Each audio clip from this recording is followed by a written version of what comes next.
મારું નામ દિલીપસિંહ સોઢા છે। હું 5 વર્ષથી એસપી બ્રેકડાઉનમાં કામ કરું છું અને છેલ્લા 3 વર્ષથી રેડી આસિસ્ટન્ટમાં 2 વ્હીલ અને 4 વ્હીલને બ્રેકડાઉન સર્વિસ આપું છું।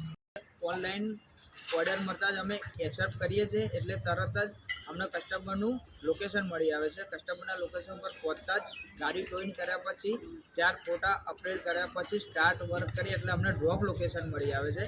ડ્રોપ લોકેશનમાં ગાડી જ્યારે ડ્રોપ કરીએ છીએ અને 4 ફોટા અપડેટ કર્યા પછી જ્યારે ઓર્ડર ક્લોઝ કરે છે એટલે તરત જ અમારા એકાઉન્ટમાં અમને કંપની પેમેન્ટ આપી દે છે। ક્યારેક અમારી પાસે ઓર્ડર નથી હોતા તો કંપનીએ એપ્લિકેશનમાં સિસ્ટમ આપી છે, રિક્વેસ્ટ ઓર્ડર અમે કરી શકીએ છીએ। અહીંયા ક્લિક કરીએ એટલે તરત જ અમને 10 કિલોમીટરની રેન્જ હોય છે, આને અમે પ્લસ કરી શકીએ છીએ। આ પ્લસ કરવાથી અમે 25 કિલોમીટર રાખીશું તો 25 કિલોમીટરના આ રિક્વેસ્ટ ઓર્ડર નાખે 25 કિલોમીટરના અંદરનો કોઈ બી કેસ હોય જે ઓર્ડર એ અમને મળી શકે છે।